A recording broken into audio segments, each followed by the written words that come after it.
ಕುಟುಂಬಕ್ಕೆ 9 ಅಪಶಕುನದ ಸಂಖ್ಯೆನ 9ನೇ ಅಂಕಿ ಗೌಡರ ಕುಟುಂಬಕ್ಕೆ ಕಂಟಕನ. ನ್ಯೂಸ್ 18 ಕನ್ನಡದಲ್ಲಿ ಗೌಡರ 9ರ ಅಂಕಿ ಗುಟ್ಟು ಏನು ಅನ್ನೋದನ್ನ ನಾವು ಹೇಳ್ತೀವಿ.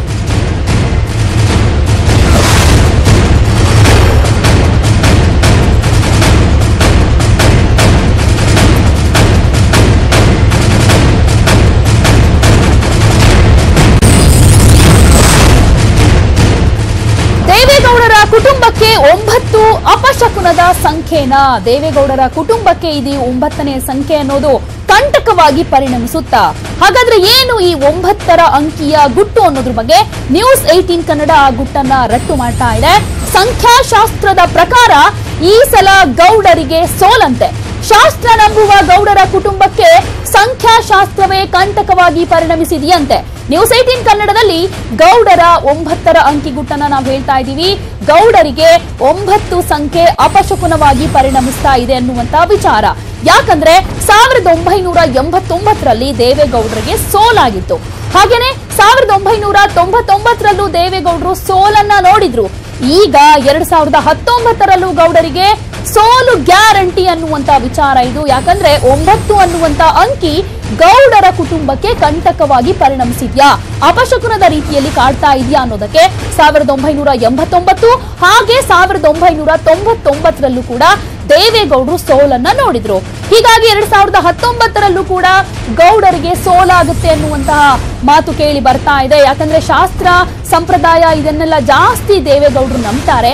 ಆದ್ರೆ ಸಂಖ್ಯಾಶಾಸ್ತ್ರದ ಪ್ರಕಾರ ದೇವೇಗೌಡರಿಗೆ 9 ಅನ್ನುವಂತಹ ಅಂಕಿ ಅಪಶಕುನ ಕಂಟಕದ ರೀತಿಯಲ್ಲಿ ಇಲ್ಲಿ ಕಾಡ್ತಾ ಇದೆ. ಯಾಕಂದ್ರೆ 1989 ಹಾಗೆ 1999ರಲ್ಲಿ ದೇವೇಗೌಡರು ಸೋಲನ್ನ ಕಂಡಿದ್ರು. ಈಗ 2019ರ ಲೋಕ ಚುನಾವಣೆ ಇದೆ. ಇಲ್ಲೂ ಕೂಡ ದೇವೇಗೌಡರಿಗೆ ಸೋಲಾಗುತ್ತೆ ಅನ್ನೋದು ಸಂಖ್ಯಾಶಾಸ್ತ್ರದಲ್ಲಿ ತಿಳಿದು ಬರ್ತಾ ಇರುವಂತಹ ವಿಚಾರ. ಗೌಡರ ಕುಟುಂಬಕ್ಕೆ 9 ಅನ್ನುವಂತಹ ಅಂಕಿ ಅಪಶಕುನದಂತೆ ಕಾಡ್ತಿದೆ ಅನ್ನುವಂತಹ ವಿಚಾರ ಇದು.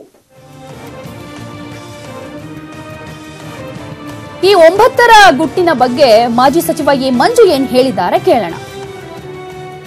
ಅಂದ್ರೆ 89ರಲ್ಲಿ ಅವ್ರ ಕುಟುಂಬ ಸೋತಿತ್ತು, ಯಾರು ಗೆದ್ದಿರ್ಲಿಲ್ಲ. 99ರಲ್ಲೂ ಕೂಡ ಎಲ್ಲ ಸೋತಿದ್ರು. 99ರಲ್ಲಿ 4 ಬಿಜೆಪಿ ಗೆದ್ದಿದ್ದು, 4 ಕಾಂಗ್ರೆಸ್ ಗೆದ್ದಿದ್ದು, ದೇವೇಗೌಡರು ಕೂಡ ಪಾರ್ಲಿಮೆಂಟ್ ಅಲ್ಲಿ ಸೋತಿದ್ರು. ಇದು 2019 ಬಂದಿದೆ. ಸೊ 9 ಮರುಕಳಿಸ್ತದೆ. ಹಾಸನ ಜಿಲ್ಲೆನಲ್ಲಿ ಎಲ್ಲರೂ ಹೇಳ್ತಾರೆ ನಾವು ಜಿಲ್ಲಾ ಪಂಚಾಯತ್ ಮೆಂಬರ್ಗಳಿದ್ದೀವಿ, ಅದಿದ್ದೀವಿ, ಎಂಪಿಗಳಿದ್ದೀವಿ, MLAಗಳಿದ್ದೀವಿ, ಎಲ್ಲ ಇದೀವಿ ಅಂತೇಳಿ. ಯಾವುದೇ ಕಾರಣದಿಂದ ಅವ್ರು ಗೆಲ್ಲಕ್ಕೆ ಸಾಧ್ಯ ಇಲ್ಲ. ಅಲ್ಲ 9 ಅಂದ್ರೆ 89ರಲ್ಲಿ ಅವ್ರ ಕುಟುಂಬ ಸೋತಿತ್ತು, ಯಾರು ಗೆದ್ದಿರ್ಲಿಲ್ಲ. 99ರಲ್ಲೂ ಕೂಡ ಎಲ್ಲ ಸೋತಿದ್ರು. 99ರಲ್ಲಿ 4 ಬಿಜೆಪಿ ಗೆದ್ದಿದ್ದು, 4 ಕಾಂಗ್ರೆಸ್ ಗೆದ್ದಿದ್ದು, ದೇವೇಗೌಡರು ಕೂಡ ಪಾರ್ಲಿಮೆಂಟ್ ಅಲ್ಲಿ ಸೋತಿದ್ರು. ಇದು 2019 ಬಂದಿದೆ. ಸೊ 9 ಮರುಕಳಿಸ್ತದೆ. ಹಾಸನ ಜಿಲ್ಲೆನಲ್ಲಿ ಎಲ್ಲರೂ ಹೇಳ್ತಾರೆ ನಾವು ಜಿಲ್ಲಾ ಪಂಚಾಯತ್ ಮೆಂಬರ್ಗಳಿದ್ದೀವಿ, ಅದಿದ್ದೀವಿ, ಎಂಪಿಗಳಿದ್ದೀವಿ, MLAಗಳಿದ್ದೀವಿ, ಎಲ್ಲ ಇದೀವಿ ಅಂತೇಳಿ. ಯಾವುದೇ ಕಾರಣದಿಂದ ಅವ್ರು ಗೆಲ್ಲಕ್ಕೆ ಸಾಧ್ಯ ಇಲ್ಲ. ಅಲ್ಲ 9 ಅಂದ್ರೆ 89ರಲ್ಲಿ. ಈ ಬಗ್ಗೆ ಮತ್ತಷ್ಟು ಮಾಹಿತಿಯನ್ನ ನಮ್ಮ ರಿಪೋರ್ಟರ್ ಅಶೋಕ್ ಕೊಡ್ತಾರೆ. ಅಶೋಕ್, ಗೌಡರ ಸೋಲು ಗೆಲುವು ಅನ್ನೋದು ಒಂದ್ ರೀತಿ ಸಂಖ್ಯಾಶಾಸ್ತ್ರದ ಮೇಲೆ ನಿರ್ಧಾರವಾಗುತ್ತೆ ಅನ್ನೋದನ್ನ ಎ ಮಂಜು ಅವರು ಹೇಳ್ತಿದ್ದಾರೆ. ಏನೇನ್ ಹೇಳ್ತಿದ್ದಾರೆ? ನಿಜಕ್ಕೂ 9 ಕಂಟಕವಾಗಿ ಪರಿಣಮಿಸುತ್ತಾ ದೇವೇಗೌಡರಿಗೆ? ಹೇಗೆ ಆ ಪ್ರತಿಮಾ ಏನಂದ್ರೆ ಮಾಜಿ ಸಚಿವ ಎ ಮಂಜು ಅವರು ಒಳಮೇಶ್ಪುರದ ಸಭೆಯನ್ನ ಮಾಡಿದ್ರು. ಈ ವೇಳೆ ಅವ್ರಿಗೆ ಗೌಡರ ಕುಟುಂಬಕ್ಕೆ ಸಂಖ್ಯಾಶಾಸ್ತ್ರದ ಪ್ರಕಾರ ಏನು ನಂಬರ್ 9ನೇ ಸಂಖ್ಯೆ ಅವ್ರಿಗೆ ಕಂಟಕವಾಗಿದೆ ಅನ್ನುವಂಥದ್ದನ್ನ ಹೇಳಿದ್ರು. 1989ರಲ್ಲಿ ಇಡೀ ಒಳಮೇಶ್ಪುರ ಮತ್ತು ಹಾಸನ ಸೇರಿದಂತೆ ಇಡೀ ಕುಟುಂಬವೇ ಸೋಲನ್ನ ಹತ್ತಿತ್ತು, ಚುನಾವಣೆಯಲ್ಲಿ ಸೋತಿದ್ರು. ತದನಂತರ 1999ರಲ್ಲೂ ಕೂಡ ಇದು ಮಾಜಿ ಪ್ರಧಾನಿ ಎಚ್ ಡಿ ದೇವೇಗೌಡರು ಪ್ರಧಾನಿಯಾದ ಬಳಿಕ ಏನು ಲೋಕಸಭಾ ಚುನಾವಣೆ ಕಂಟೆಸ್ಟ್ ಅನ್ನ ಮಾಡಿ 1999ರಲ್ಲೂ ಕೂಡ ಸೋಲನ್ನ ಕಂಡಿದ್ರು. ಅದರಿಂದಾಗಿ ಈಗ ಮತ್ತೆ 2019 ಚುನಾವಣೆ ನಡೀತಾ ಇದೆ. ಇದು ಕೂಡ 9 ಸಂಖ್ಯೆ, ಅದರಿಂದ ಸೋಲ್ತಾರೆ ಅನ್ನುವಂಥದನ್ನ ಕೂಡ ಅವ್ರು ಹೇಳಿದ್ರು. ಜೊತೆ ಸಂಖ್ಯಾಶಾಸ್ತ್ರ ಪ್ರಕಾರ ಇರಬಹುದಾ ಅನ್ನುವಂತ ಅನುಮಾನಗಳು ಕೂಡ ಇಲ್ಲಿ ವ್ಯಕ್ತವಾಗ್ತಾ ಇರುವಂತಹದ್ದು.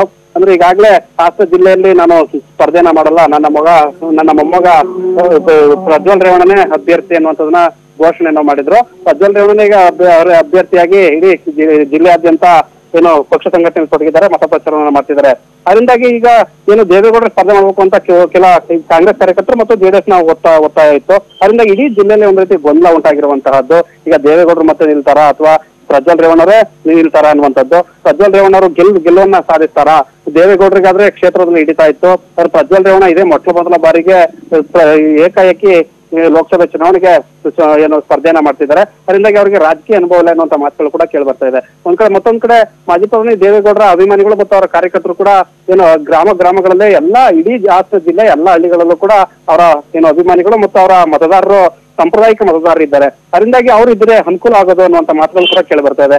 ಜೊತೆಗೆ ಎದುರಾಳಿಯಾಗಿ ಮಾಜಿ ಸಚಿವ ಎ ಮಂಜುರವರು ಕೂಡ ಇದ್ದಾರೆ. ಒಂದ್ ಕಡೆ ಮೋದಿ ಅಲ್ಲ ಇದೆ, ಮತ್ತೊಂದ್ ಕಡೆ ಇವರು ಕಾಂಗ್ರೆಸ್ ನಲ್ಲಿ ಮಾಜಿ ಸಚಿವರಾಗಿದ್ರು. ಇವ್ರಿಗೆ ಸುಮಾರು 30 ವರ್ಷಗಳ ರಾಜಕೀಯ ಸುದೀರ್ಘವಾದಂತಹ ಅನುಭವ ಇದೆ. ಮತ್ತೊಂದ್ ಕಡೆ ಇನ್ನೊಂದ್ ಕಡೆ ವಿಪಕ್ಷಗಳು ಇರ್ಬೋದು, ಮತ್ತೆ ಬೇರೆ ಮತದಾರರು ಇರ್ಬೋದು. ಈ ಹಾಸನ ಜಿಲ್ಲೆಯಾದ್ಯಂತ ಕುಟುಂಬದ ವಿರುದ್ಧ ಹೋರಾಟವನ್ನು ಮಾಡಬೇಕು ಅನ್ನೋ ಮಾತುಗಳು ಕೂಡ ಕೇಳಿ ಬರ್ತಾ ಇದೆ.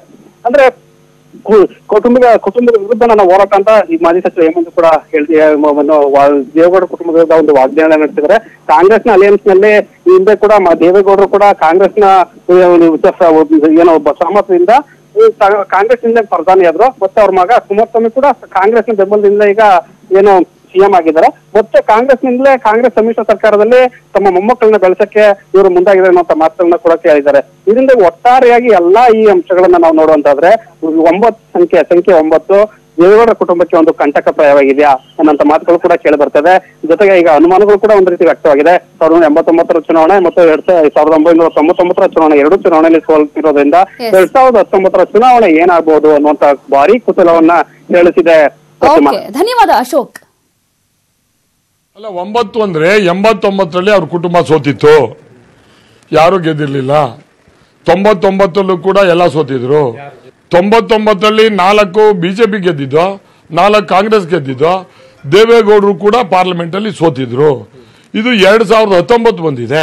ಸೊ 9 ಮರುಕಳಿಸ್ತದೆ. ಹಾಸನ ಜಿಲ್ಲೆನಲ್ಲಿ ಎಲ್ಲರೂ ಹೇಳ್ತಾರೆ ನಾವು ಜಿಲ್ಲಾ ಪಂಚಾಯತ್ ಮೆಂಬರ್ಗಳಿದ್ದೀವಿ, ಅದಿದ್ದೀವಿ, MP ಗಳಿದ್ದೀವಿ, MLA ಗಳಿದ್ದೀವಿ, ಎಲ್ಲ ಇದೀವಿ ಅಂತೇಳಿ. ಯಾವುದೇ ಕಾರಣದಿಂದ ಅವ್ರು ಗೆಲ್ಲಕ್ಕೆ ಸಾಧ್ಯ ಇಲ್ಲ.